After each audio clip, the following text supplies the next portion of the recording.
we're going to talk about the reading portion of the ACT test, and I'm going to give you a quick overview so you'll know what to expect.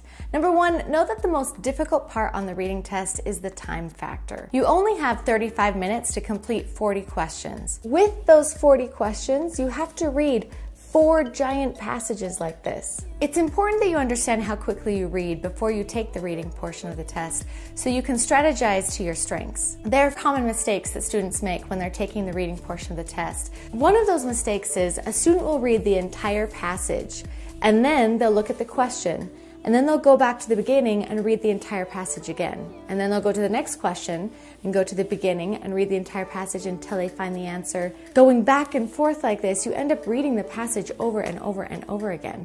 And you don't want to waste your time doing that. There are 2 more mistakes with timing because students are rushing. One of those mistakes is you might see a partial truth in a response, and so you answer it because you're trying to be quick to go to the next one. But you need to read the entire response before you finish.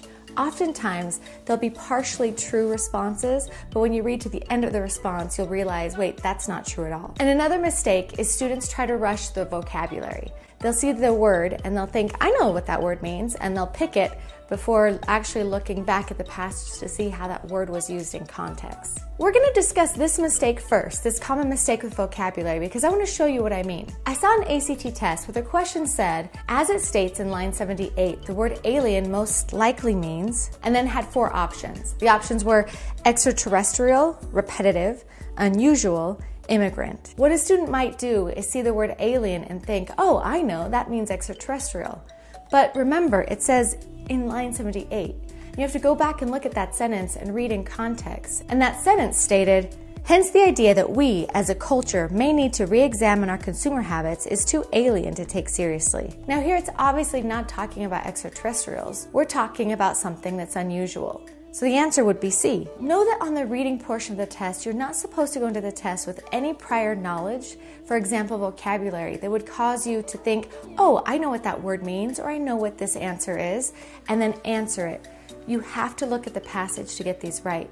The answers are all in front of you. None of it comes from prior knowledge. So look and see what's in front of you. When it says, go to line 78 to check this vocabulary, go look at that sentence. The last hint is to make sure you have a full understanding of the types of questions it's going to ask you on the reading test, so that when you start the test, you're not starting blind.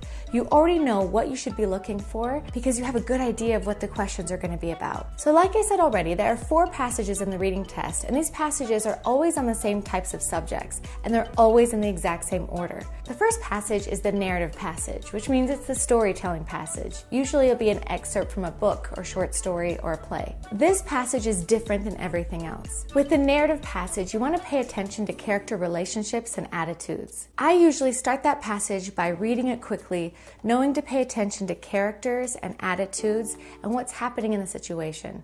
Also, try to take note of any times you might notice a cause and effect, or if 2 things are being compared. The narrative passages usually have a lot more inference questions. The next 3 passages will not be narrative. So after the first passage, you can ignore character and now focus on author's attitude. Pay close attention to what is the author's mood or tone in this passage and what's the main idea, the thesis statement. The next 3 passages are much more data-driven. Passage number 2 will always be a social science passage. It might be about religion or architecture, communities, and culture. It might be a historical account. The third passage is always humanities, where it's told from the perspective of an artist or creator and talks about how they create or how they're inspired to do their art.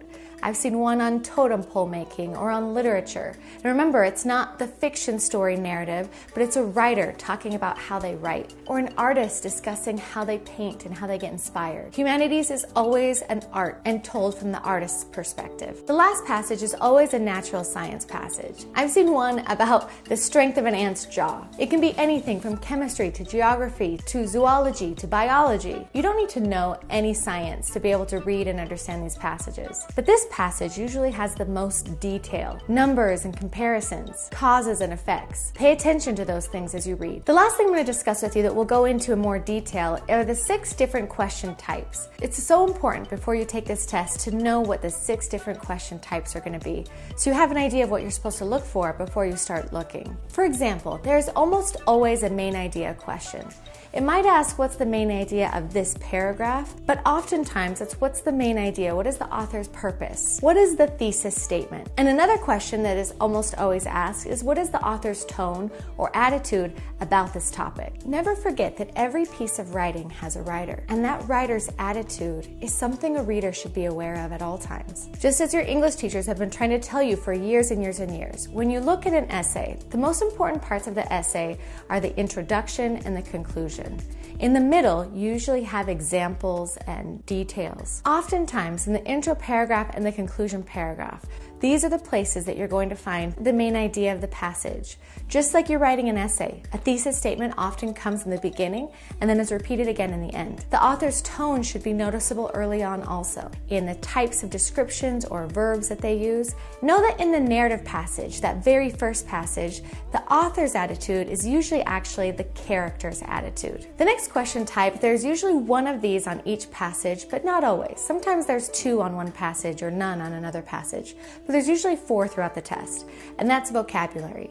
Remember, in vocabulary, the trick is look back at the line that it's addressing and read that sentence. Make sure you answer the question in the context of that sentence. The next 3 types of questions you'll find there are detail questions, inference questions, and structure and craft questions. Most of the questions will be detail questions and inference questions. Detail questions have a hint to tell you that it's a detail question. You're going to find the answer to this directly in the passage.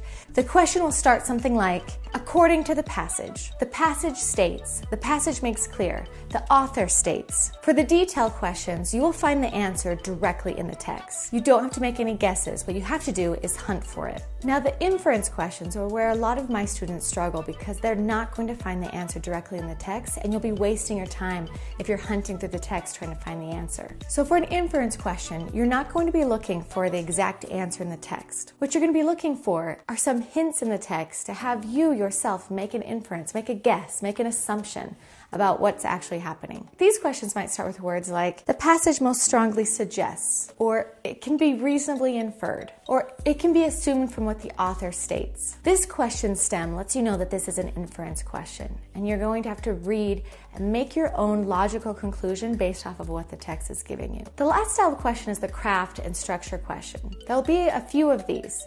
Structure questions usually ask, why would an author add this detail? Or which of the following descriptions best shows how the passage is organized? Or from what point of view is the author writing? These are, why would the author make this choice type questions. For those who read quickly, it's important to know what those 6 question types are. And as you start your passage, pay attention to what the author's attitude is, what the main idea is, look for comparisons and contrasts or lists of details. And if you're on a computer, highlight, and if you're on paper, mark details that you think might be important. If you know your reading isn't up to speed, what you should do instead of reading the entire passage is just read the intro paragraph, perhaps the first sentence of every body paragraph, and the conclusion paragraph, and then look to the questions. The goal of that first read is to get a good idea of what the author's attitude is and the main idea of the passage, and also to know what the passage is roughly about. That way, when you look at the questions, you're now going hunting for that answer based off of what you already know. And when you're hunting, you can look for things like capital letters that might help you find something easier.